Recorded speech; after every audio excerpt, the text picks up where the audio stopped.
आज हम आपको देश की देवभूमि उत्तराखंड में हुए एक ऐसे हत्याकांड के बारे में बताने जा रहे हैं जिसमें एक लड़की ने पैसों के लिए अपने आप को नहीं बेचा तो उसकी जान ही ले ली। जी हाँ, आज हम बात करने वाले हैं अंकिता भंडारी हत्याकांड के बारे में। अंकिता भंडारी उत्तराखंड ऋषिकेश बॉडी गढ़वाल की रहने वाली थी। उसका जन्म गढ़वाल में ही हुआ और यहीं से उसने अपनी पढ़ाई लिखाई पूरी की। वह पढ़ाई लिखाई में भी बहुत ही ज्यादा होशियार थी। उसने अपनी 12th भी बहुत ही अच्छे नंबरों के साथ पास की।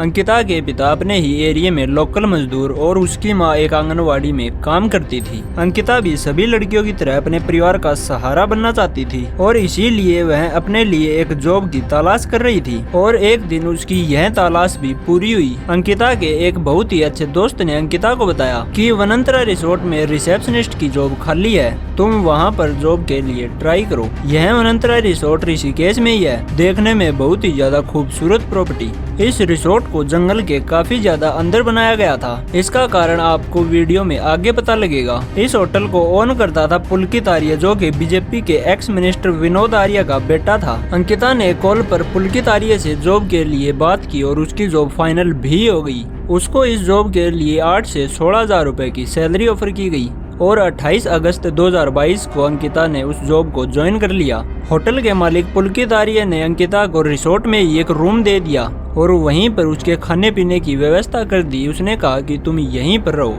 शुरुआती समय में पुलकित आर्य भी अंकिता की बहुत ही ज्यादा इज्जत करता था, उसे मान सम्मान देता था, लेकिन धीरे धीरे उसका बर्ताव बदलने लगा। अंकिता का पुष्प नाम का एक बहुत ही अच्छा दोस्त था जो कि जम्मू का रहने वाला था, जिसने इस केस में एक अहम भूमिका निभाई। पुष्प ने ही अंकिता को जॉब ढूंढने में मदद की थी और अंकिता और पुष्प की हर रोज कॉल और मैसेजेस पर बात होती रहती। एक दिन अंकिता ने पुष्प को बताया कि यह लोग मुझसे एक्स्ट्रा सर्विस करवाना चाहते हैं। वनंतरा रिसोर्ट के मैनेजर अंकित गुप्ता ने अंकिता को कहा कि रिसोर्ट में कुछ वीआईपी गेस्ट आने वाले हैं और उनको एक्स्ट्रा सर्विस चाहिए और इस काम के लिए 10,000 रुपए दिए जाएंगे। अंकिता यह सब सुनकर हैरान हो गई और फिर उसने कहा कि यह सब आप मुझे क्यों बता रहे हैं, इसमें मैं क्या करूं? तो अंकित गुप्ता अपनी बात से पलट गया कि मैं तुमसे करने के लिए नहीं कह रहा हूं। अंकिता ने पुष्प को यह भी बताया कि इस रिसोर्ट में उसे सेफ फील नहीं होता। अंकिता को 10,000 रुपए का लालच दिया जा रहा था, लेकिन अंकिता उनसे कहती रही कि मैं ऐसा काम कभी भी नहीं करूंगी। अंकिता ने पुष्प को अपनी चैट्स में यह भी बताया कि पुलकित आर्य ने उसे किस करने की कोशिश की, लेकिन मैंने उसे ऐसा करने नहीं दिया। अंकिता इस सब से इतनी ज्यादा परेशान हो चुकी थी कि वह 18 सितंबर 2022 को रिसोर्ट को छोड़कर जाने वाली थी। उस दिन वह बहुत ही ज्यादा गुस्से में थी। उस वनंतरा रिसोर्ट में काम करने वाले शेफ ने अंकिता को दिन में 3:30 बजे आखिरी बार देखा। उसके बाद अंकिता किसी को भी नजर नहीं आई, लेकिन अंकिता की पुष्प से रात को 8:30 बजे तक कॉल पर बात हो रही थी। उसके बाद अंकिता का फोन स्विच ऑफ हो गया। अंकिता ने पुष्प को यह बता दिया था कि वह होटल के मालिक पुलकित आर्य, होटल के मैनेजर अंकित गुप्ता और एक अन्य दोस्त सौरव के साथ कहीं घूमने जा रही है। अगले दिन यानी 19 सितंबर 2022 को पुष्प अंकिता को कांटेक्ट करने की कोशिश करता है, लेकिन अंकिता का फोन 18 सितंबर की रात से ही लगातार ऑफ ही आ रहा था। इसीलिए पुष्प ने पुलकित आर्य को कॉल किया और अंकिता के बारे में पूछा कि उसका फोन लगातार स्विच ऑफ क्यों आ रहा है। तब पुलकित आर्य बताता है कि अंकिता रिसोर्ट से गायब हो गई है।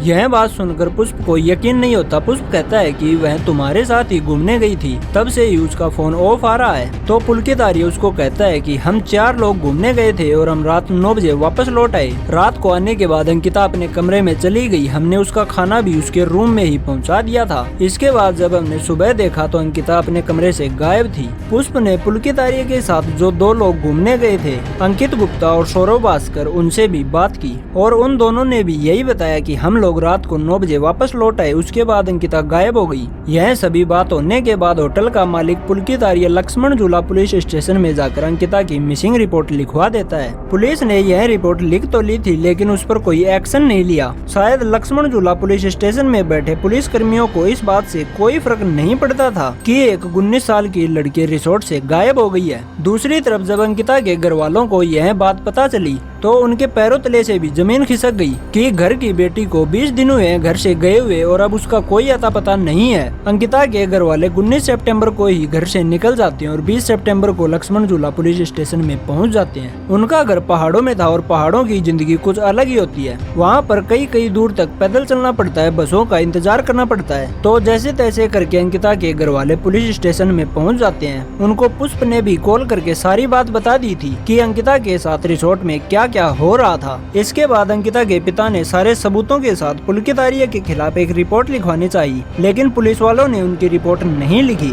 और उनको इधर से उधर दौड़ाना शुरू कर दिया। लेकिन अब तक यह मामला न्यूज मीडिया में आना शुरू हो गया। बहुत से लोग अंकिता के परिवार के साथ खड़े हो गए। तब जाकर मीडिया के दबाव में पुलिस वाले अंकिता के पिता की रिपोर्ट लिखते हैं, लेकिन पुलिस वालों ने फिर से वही बात दोहराई। अंकिता के पिता की रिपोर्ट लिख तो ली, लेकिन उस पर कोई एक्शन नहीं लिया। अंकिता के पिता पुलिस के इस व्यवहार से परेशान होकर डीएम के पास चले जाते हैं और जब डीएम ने पुलिस को कहा कि इस केस की जांच जल्द से जल्द शुरू करो, तब कहीं जाकर अंकिता की खोज की कार्रवाई शुरू की जाती है। अब तक अंकिता को गुम हुए 4 दिन बीत चुके थे, तब कहीं जाकर पुलकित आर्य और उसके 2 साथियों को गिरफ्तार किया जाता है। जब तक इन आरोपियों को गिरफ्तार किया गया, तब तक आम जनता में गुस्सा बहुत ही ज्यादा भर चुका था और इसीलिए आम जनता ने पुलकित आर्य और उसके साथियों की पुलिस के सामने ही पिटाई करना शुरू कर दिया। उन लोगों के कपड़े भी फाड़ दिए। पुलिस वाले जैसे तैसे पुलकित आर्य और उसके साथियों को लेकर पुलिस स्टेशन में पहुंच जाते हैं और उनसे पूछताछ करना शुरू कर देते हैं। पूछताछ में इन तीनों ने अपना गुनाह कबूल कर लिया और इसके बाद इन्होंने अपनी कहानी सुनाई कि अंकिता पुलकित आर्य से एक्स्ट्रा सर्विस और किस करने की कोशिश की बात पर बहुत ही ज्यादा गुस्सा थी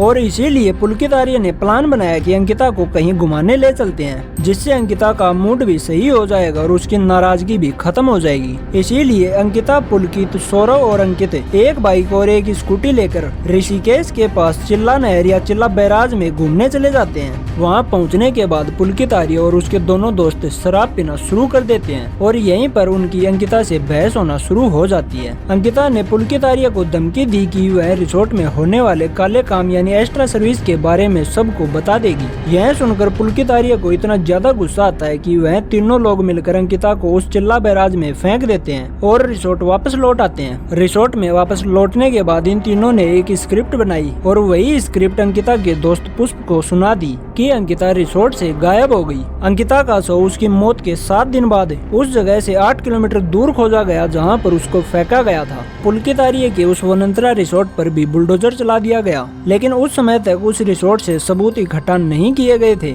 जब अथॉरिटीज को पूछा गया कि आपने ऐसा क्यों किया, तो उन्होंने जवाब दिया कि यह रिसोर्ट इनलीगल बना हुआ था, लेकिन इस बात का जवाब किसी के पास भी नहीं था कि वह रिसोर्ट 4 साल से उसी जगह पर खड़ा हुआ था, तो वह रिसोर्ट आज कैसे इनलीगल हो गया। पुलिस ने दिसंबर 2022 में कोर्ट में 500 पन्नों की एक चार्जशीट दाखिल की थी और उस चार्जशीट में इन लोगों के गुनाह लिखे हुए हैं, लेकिन अभी तक अंकिता के परिवार वालों को इंसाफ नहीं मिला है। हम आशा करते हैं कि अंकिता के परिवार को जल्द से जल्द इंसाफ मिलेगा। और आप ऐसी हैवानियत भरी घटना के बारे में क्या सोचते हैं, क्या राय रखते हैं, हमें कमेंट बॉक्स में जरूर बताएं। चैनल को सब्सक्राइब करना ना भूलें। आप देख रहे हैं द स्टोरी टीवी। धन्यवाद।